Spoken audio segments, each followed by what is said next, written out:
అనకాపల్లి జిల్లాలో private travels bus బోల్తా పడింది. ఘటనలో పలువురికి గాయాలు కాగా వారిని వెంటనే ఆసుపత్రికి తరలించారు. చెన్నై నుంచి భువనేశ్వర్ వెళ్తుండగా నక్కపల్లి జాతీయ రహదారిపై అదుపు తప్పి బస్సు బోల్తా పడింది. ప్రమాద సమయంలో బస్సులో 36 మంది ప్రయాణికులు ఉన్నారు.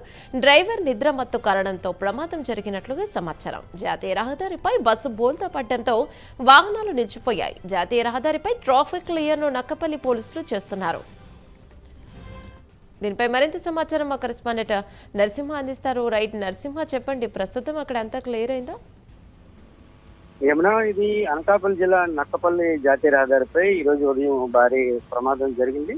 అయితే ప్రస్తుతానికైతే ట్రాఫిక్ అయితే క్రమబద్ధీకరించారు. ఈ ప్రాంతంలో అయితే ఈ ప్రైవేట్ ట్రావెల్స్ బస్ అయితే బోల్తా పడిన నేపథ్యంలోనే అయితే ఈ ప్రమాదంలో 6గురికి తీవ్ర గాయాలయ్యాయి. అయితే పలువురికి స్వల్ప గాయాలయ్యాయి.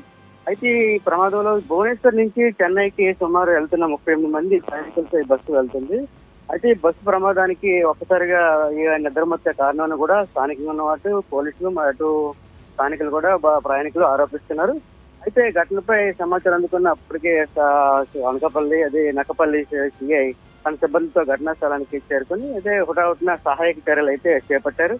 అయితే క్షతగాత్రులను సమీప 108 ఆసుపత్రికి అంబులెన్స్ 108 ద్వారా నక్కపల్లి ప్రభుత్వ ఆసుపత్రికి అయితే తరలించారు. అయితే ఈ క్రమంలో డ్రైవరు కేవలం నిద్రమత్తు వల్లే ఈ ప్రమాదం కారణమని కూడా ప్రయాణికులు గారు చెప్తున్నారు.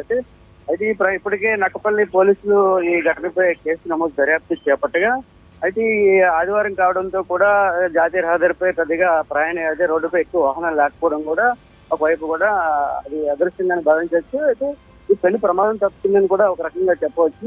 అయితే 6గురికి తీవ్ర గాయాలయ్యాయి. వారిలో కొందరికి పరిస్థితి బాగోలేదని కూడా వైద్యులు కూడా చెప్తున్న పరిస్థితి నెలకొంది. అయితే క్రమంలో ప్రభుత్వ ఆసుపత్రిలో చికిత్స పొందుతున్నారు వారు. అయితే ఘటనా స్థలానికి చేరుకున్న వీళ్ళు కూడా యాజమాన్యము వారి బంధువులు కూడా ఆసుపత్రికి చేరుకుంటున్నారు. అయితే ప్రస్తుతానికి పరిస్థితి బాగానే ఉంది.